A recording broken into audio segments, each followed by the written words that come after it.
I'm Liz Larson. And I'm Bill McKenna. And together, we created the Cognomovement system.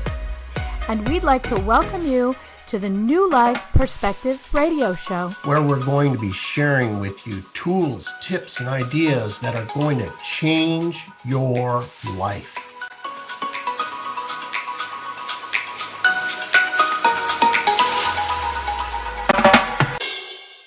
Hi, this is Bill McKenna with on UK Health Radio with Annette Villaverde on the New Life Perspectives radio show. So happy to have you here, Annette. Thank you for coming on with me today. It's an honor to be here, Bill. Thank you for having me. All right. Well, today what we're going to be talking about is our health and how it relates to our emotions, our things that we don't think have anything to do with our health. But we have scientific proof that shows, and we're not the only ones, that your stress, the things that cause you stress, whether it is guilt, grief, anger, fear, resentment, or just anxiety at work. Those things, what they do is they cause a constriction in your energy field. And this ends up turning into an actual medical problem. So there is a natural course that these stressors take. And if we don't pay attention to them, then they go to the next level. So for example, with myself is, let's say that I have some stress at work, for example, and I don't resolve it. Then maybe the very first thing that happens is I get tired. This is just a natural thing for all of us. We don't really think about it too much. Like, it'll just present itself. I had a hard day at work. Man, I need to go to bed. Or I don't know if you guys have experienced this, but you have a breakup. You know, let's say you had a girlfriend or a boyfriend or something like that, or and you broke up, or you had a problem with a friend, and you get really tired after. You just need to go to sleep. This is natural. What we, if we pay attention to this and process this life issue, and we're going to get into how do you do that in a little while. But if we pay attention and hit it right then and there, our energy comes back and we proceed on with our life and we grow. If we don't, and these things become repetitive over time, what ends up happening is we get sick and then we get chronically ill, like cancer, for example. Instead of, let's say, we'll take a normal course of things. You get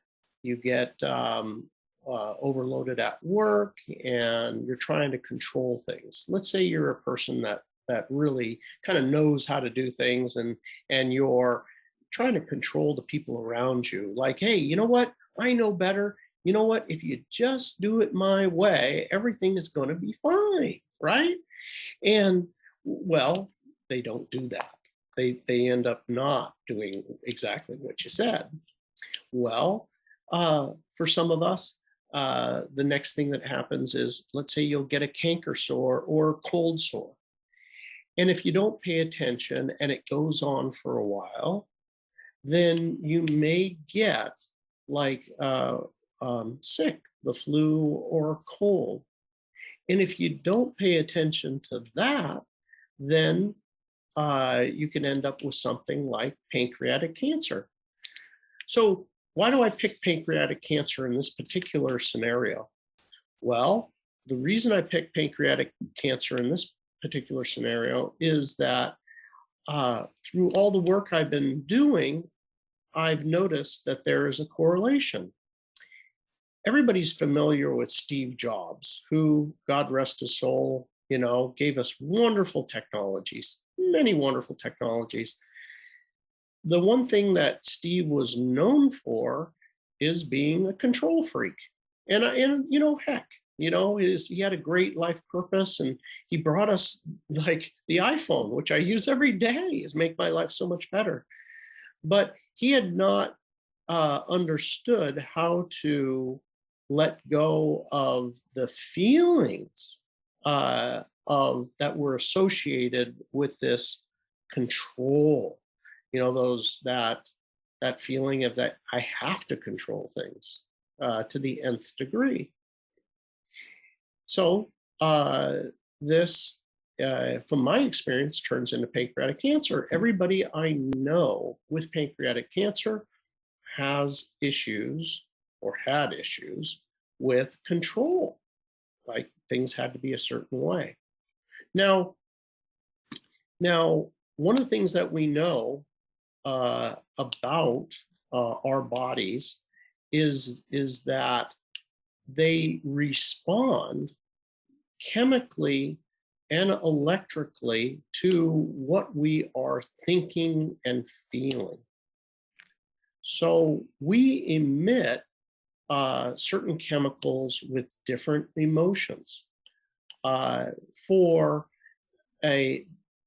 Let's say, for example, the amino acid that you secrete throughout your entire system when you're in love or joy or bliss is a very different amino acid than you emit when you're in control or anger or fear, or you pick the particular emotion.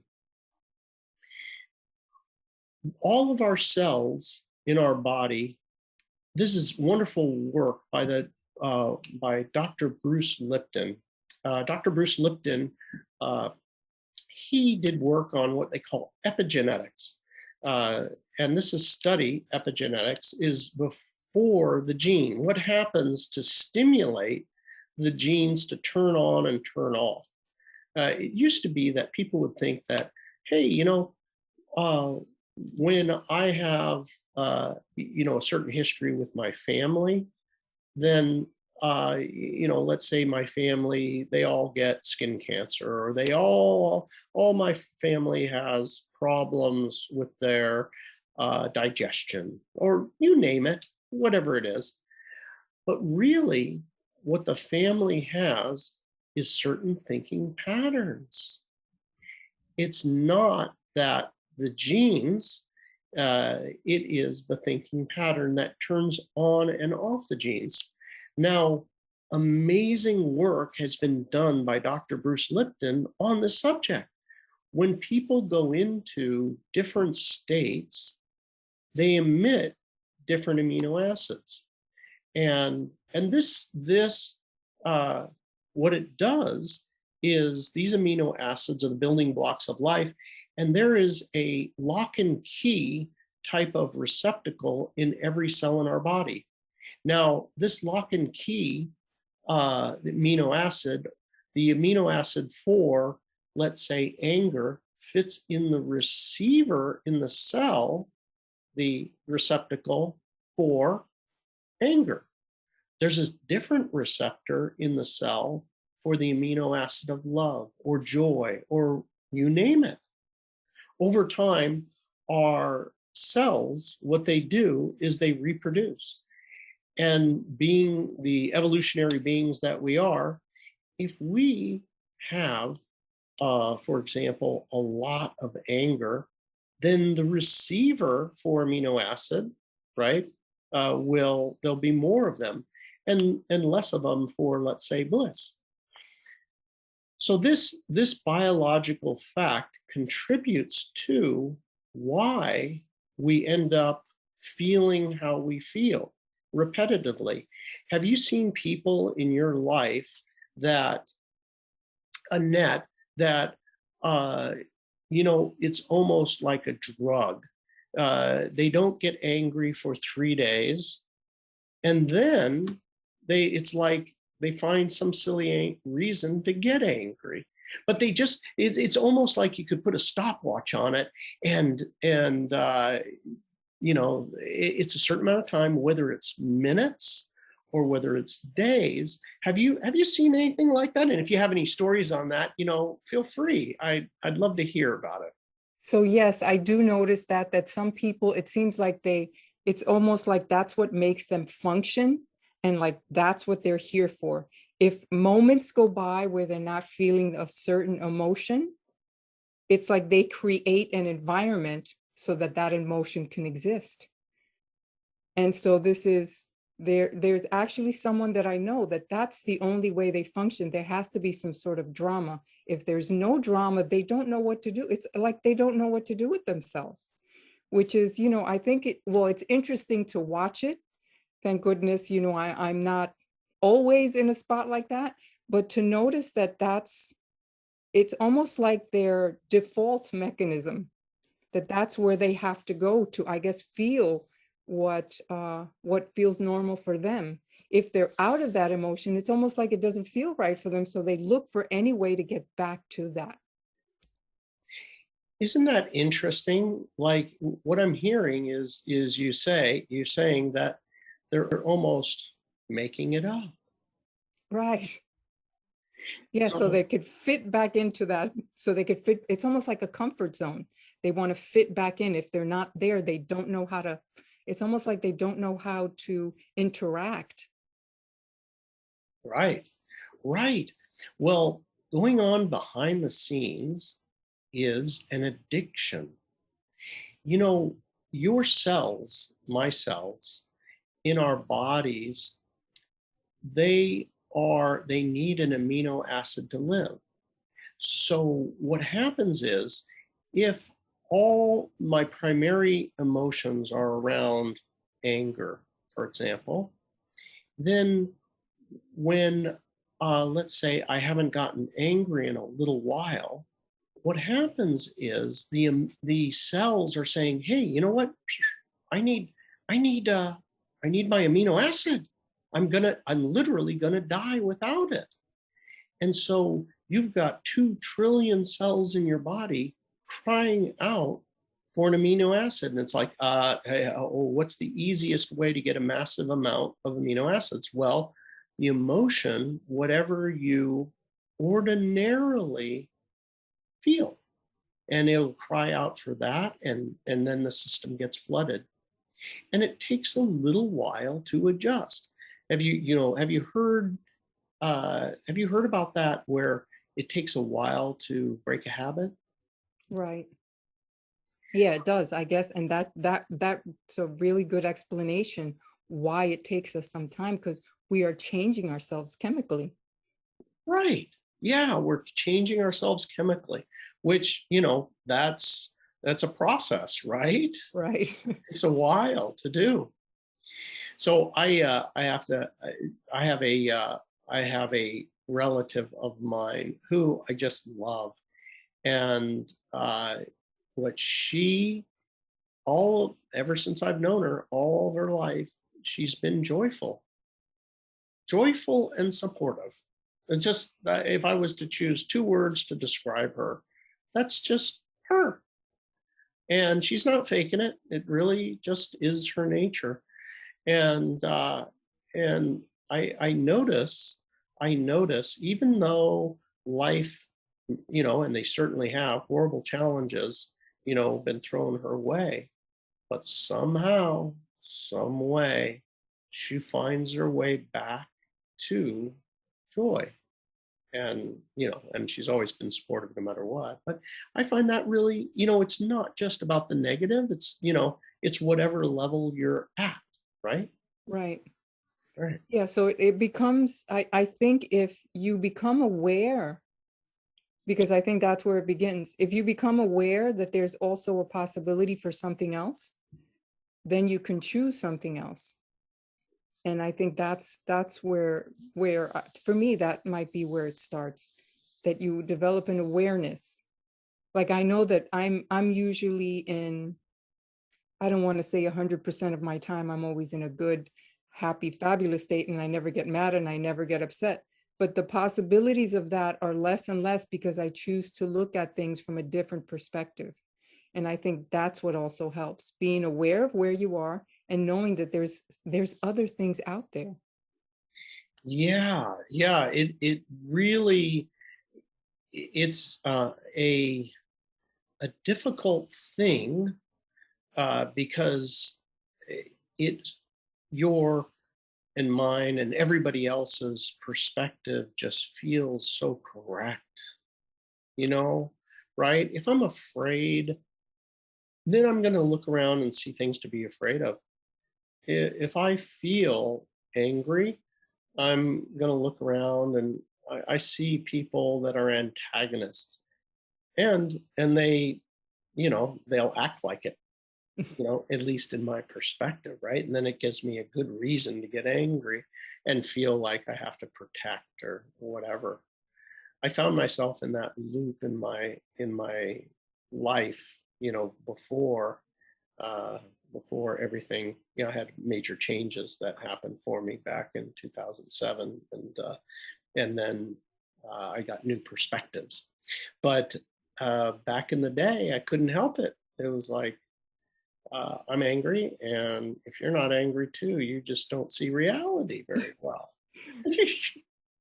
You're Pollyanna or whatever. Do you see people like that, Annette, that they feel like justified in their feeling, even though the evidence, you can see evidence to the contrary? Yeah, so I try not to be around those people too much because that energy is actually draining. But yeah, I can see where somebody's so stuck on just doing something one particular way or just seeing things, and that's the only way that they can see it. And they see no other options, they see no other possibilities. It's like they have a pinhole view and they can't move from that pinhole view. And they expect everybody else to see it the same way. And if you don't, you're wrong. Right. Right. Well, as I always say, uh, all the people that, if you look around at all the people that you consider really stupid, we all have people that we consider stupid, right? If you look at what do these people have in common, and if you think about it, the one common thing that they all have is that they can't change their mind. That Correct. they have a limited point of view and they can't change their point of view. Now, on the flip side, people that you consider very smart, right?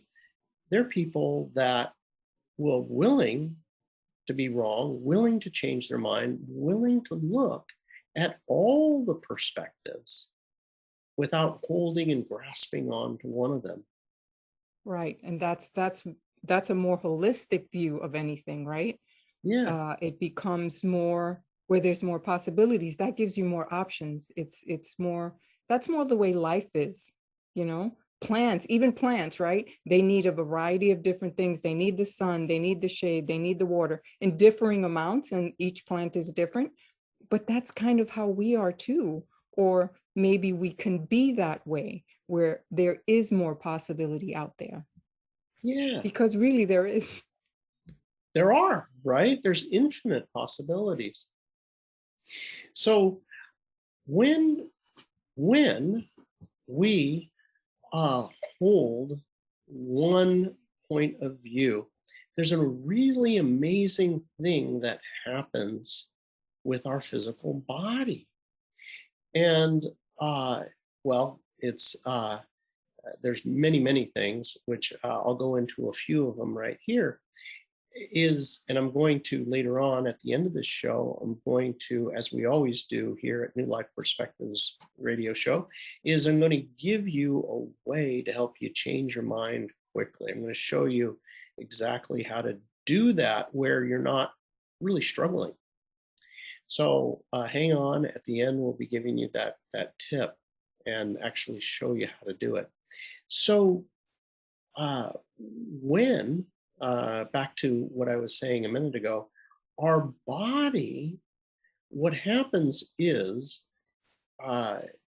we will have limited range of motion, or we will have pain in a certain part of our body. For example, if we have a stiff neck, is there somebody in your life that you're unwilling to look at their perspective without making them wrong? If you let go of your perspective and look at their perspective, what happens is your neck will loosen up. And if you really do it, if you really let go and allow yourself to see their perspective without making them wrong, you'll find the neck pain can go away. Or let's say, for example, you have shoulder pain. And with the shoulder pain, let's say that, or do you feel like you are doing all the work and somebody else is not? For example, you're lifting all the load, and because it's easier for you to just do it than to actually, let's say, ask for help, that sort of thing. What have you seen, Annette?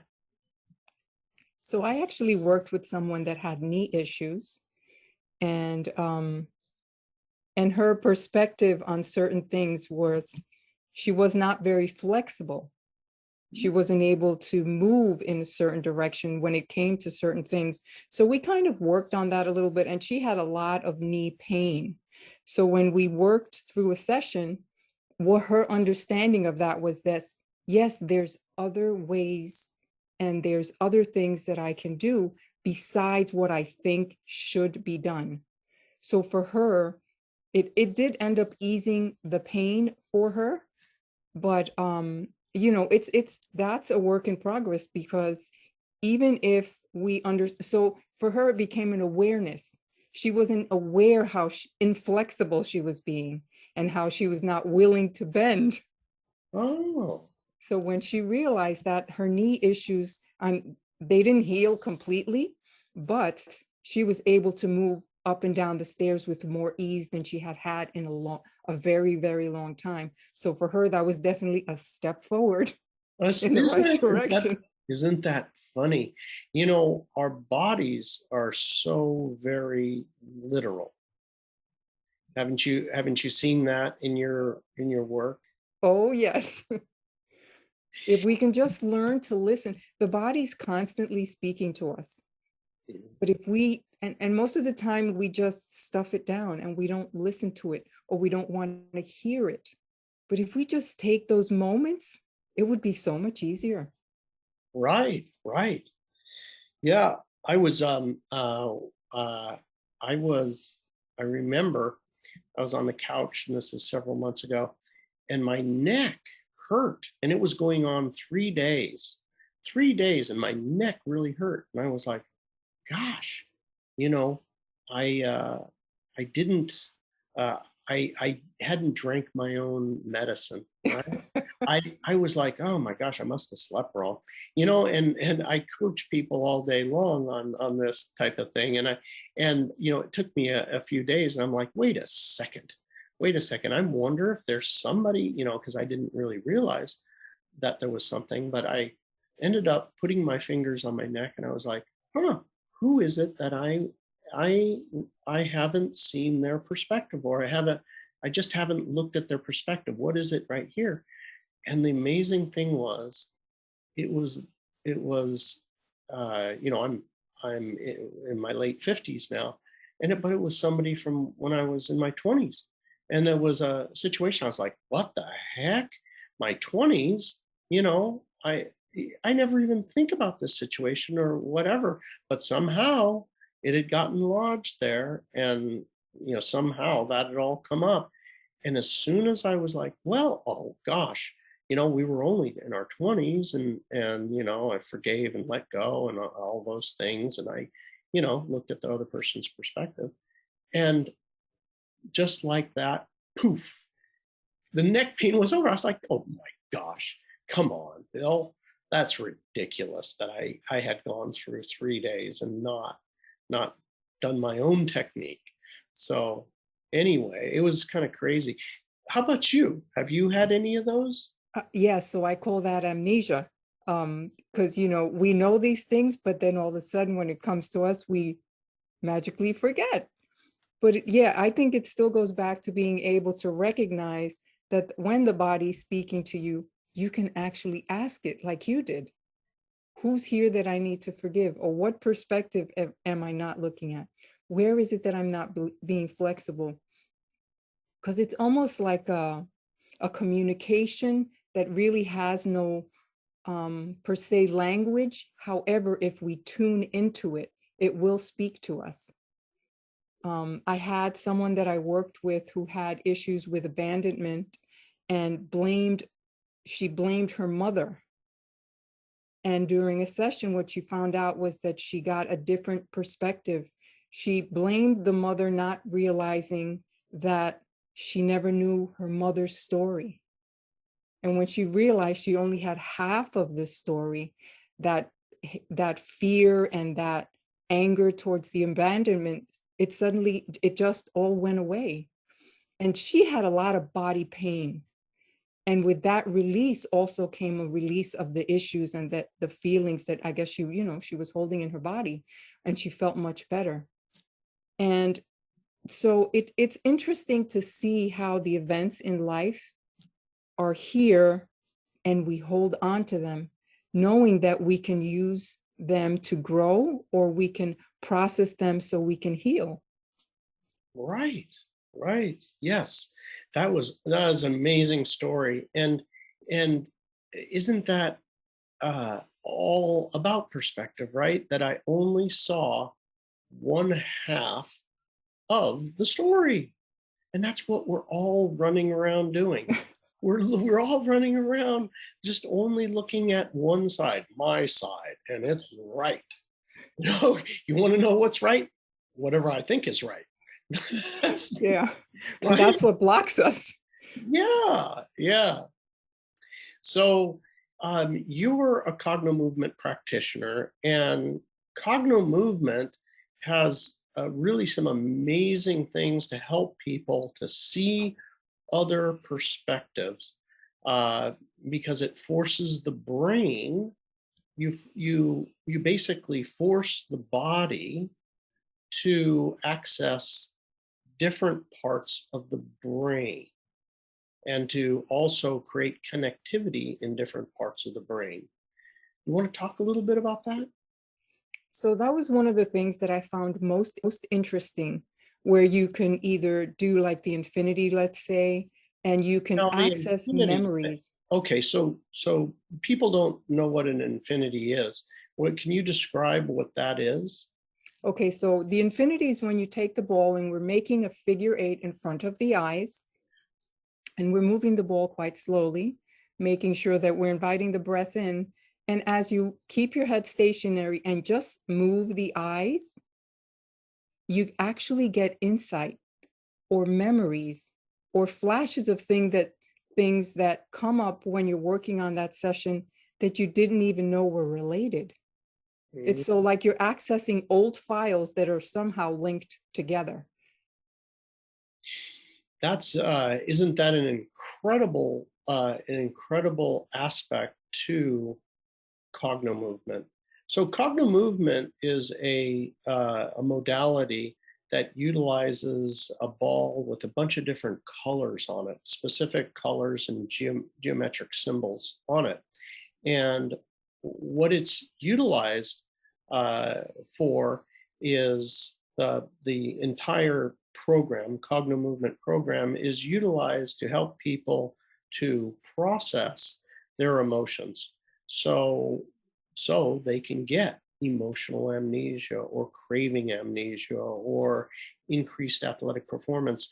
And this is done through balancing the different parts of the brain, not only the left hemisphere and right hemisphere, but the three ways that you learn. You learn in through kinesthetics, which is touch or feeling, and you learn through auditory, which are ears, and then you learn through visual. And all of these have a left brain function and right brain function. What do I mean by left brain, right brain? That means left brain is stress and logic. So if you know somebody who has a lot of stress, they're also constantly trying to reason things out, right? And they're in a lot of stress. So the right brain function is all about your creativity. And this, when you put these two halves together, the whole brain activity, you become way more creative and productive all at the same time. Now, having said that, the resistance, so when you're doing this kind of program that you just talked about, where you're moving the ball with Cognomovement and moving it in a infinity or a figure eight on its side and tracking the ball with your eyes, this function is something that I thought was really incredible, that you're accessing old memories, old files, and they're all related to the issue. So this is the actual subconscious, right? Why do I behave how I behave? Is the old memories stored in the subconscious. And through this process, you have access to that subconscious. And you don't have to go through a big, long hypnosis session or anything, because it's not that. But you get access to these strange memories, strangely associated. Now, memories are not strange, but the association you didn't realize about. Maybe you're having a problem at work, and then all of a sudden, you see something, from when you were 8 years old, and somebody took your pencils, or in class, or something strange happened, and many other events through your life, and they're all related to your problem at work right now. So this is kind of an incredible technique, that what I'm going to do with everybody at the end here is I'm going to show you how to, right here today, begin to access this hidden subconscious information, so you can begin to get a better life today and begin to get new perspectives without really trying. What are some other things that you've noticed when doing this this infinity? What is there any other sessions that you've done where you've noticed people having some sort of association that you just were like, that's interesting? Yeah, so it's interesting to think that something will come up for somebody and you'll think, okay, well, that makes sense, or it doesn't make sense to me, but it does for them. It's like you're allowing the body to, like you're reading the manuscript of the body, and they're reading it. So I think what I'm trying to say here is that if you do this correctly and you allow the person that space where they can discover their own answers, they could discover the connections of why they're either acting a certain way or seeing something a certain way. If they can see where that connection originates, then they can see it from their perspective, and that opens up like the floodgates, because then they can, it's like their neurology is accepting of what they see, because it's not input from the outside, it's input for them from themselves. Right. So you and me we were both present on something that was really interesting. Do you remember the session about the salami? Yes, that was so interesting. I would have never, ever connected the two things. That's why it's interesting to see when you can see the transformation of the person when they actually give up the information that they need. So why don't you begin? I brought up the salami just because I think this will perfectly illustrate. Why don't you tell everybody the story of the woman that we were both in a session, and this woman, she was like crazy for salami, and she couldn't help it. She would eat packages and packages of salami. I mean, no salami was safe around this woman. So here, why don't you tell us about everything that you can remember about that? Okay, so I remember that salami for her was like almost something that was like it was almost something sacred for her. It's not something she wanted to share with anybody. It was just like it was something that for some reason she could never bypass. If there was salami, no matter where it was, whether she was sampling it or somewhere, she couldn't walk by it. It's almost like it called to her, like come here, I have something for you.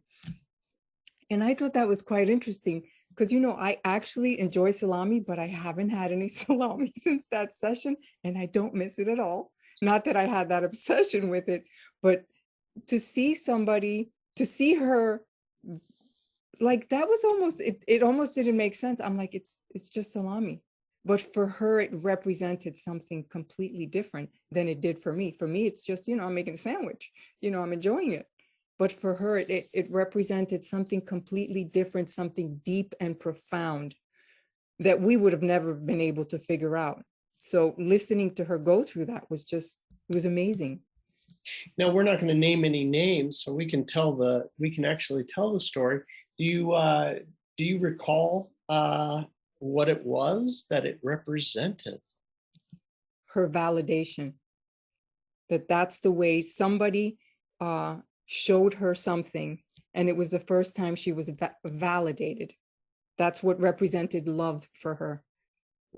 And I thought that was interesting because, if you think about it, food does represent, that's your initial nourishment, right? As soon as you're born, that's the first, those are the things that you have to have in order to survive.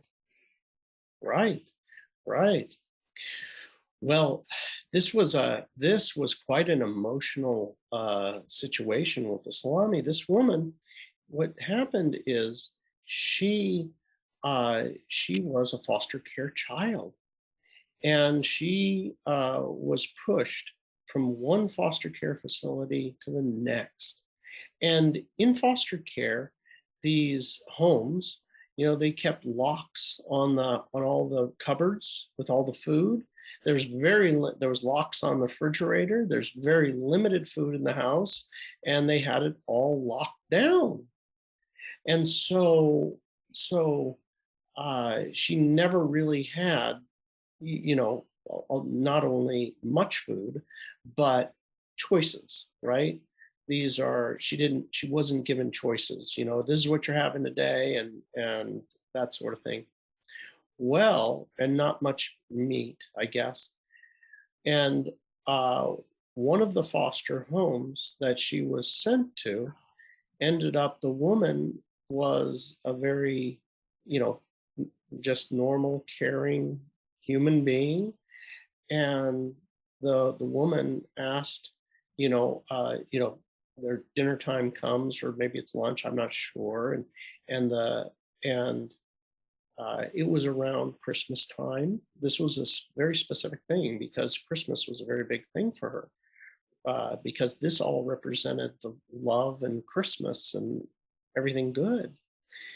Well, the she, the woman, ended up opening up the fridge. The fridge didn't have any locks on it, and it was the very first day she was there. And she says, "What would you like to eat?"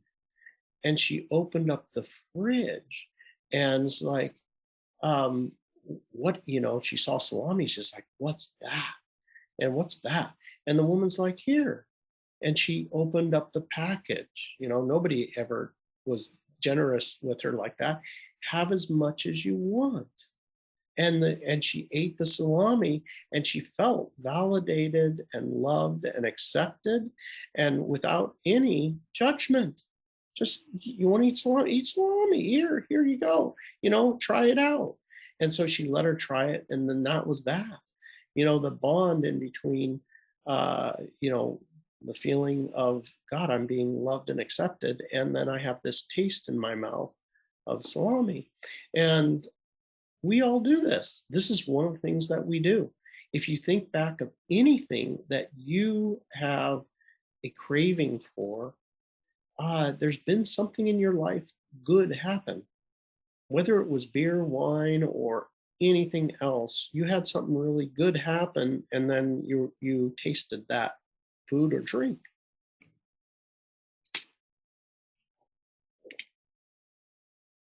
So now I want to share with everybody, as I promised I would, the technique.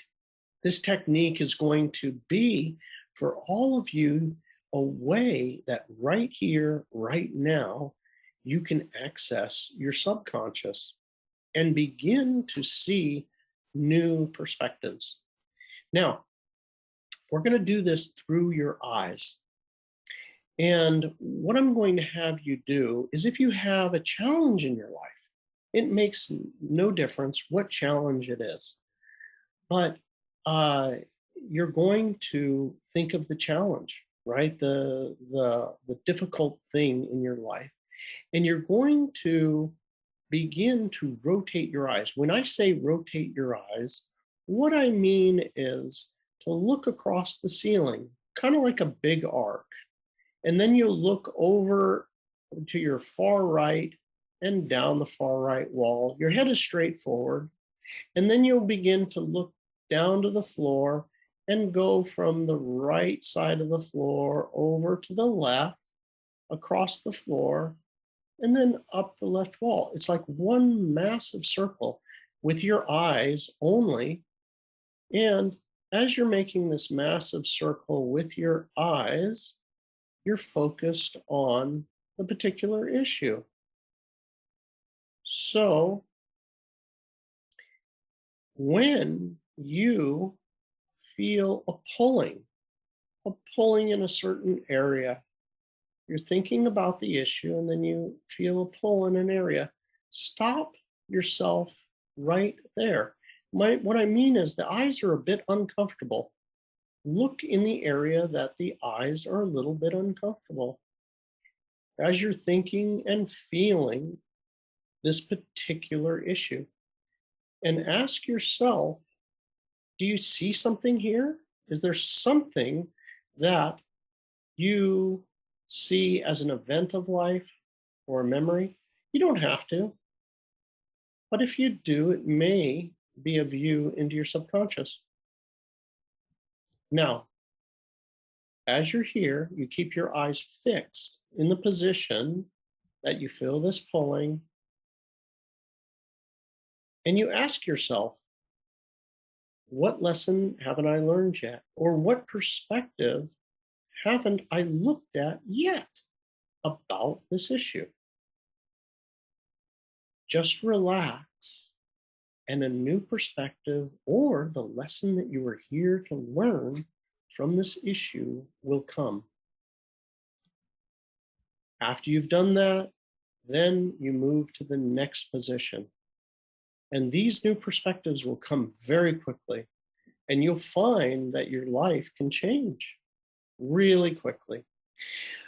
So that's all we got time for today. Annette, thank you so much for today. Thank you for coming on. Thank you for sharing. Annette is, she's on the Cogno Movement site. Now, Cognomovement, COGNOMOVEMENT.com.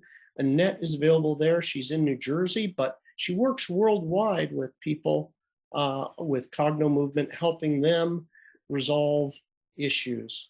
And she can be found under the practitioner page there on cognomovement.com. This is New Life Perspectives Radio Show. Thank you for joining, and we'll see you again next time. Thank you, Annette. Thank you, Bill. Thanks for being here with us on the New Life Perspective radio show. For more information or to find out more about the work that Bill and I do, please visit us at cognomovement.com or email us at info@cognomovement.com. See you again soon.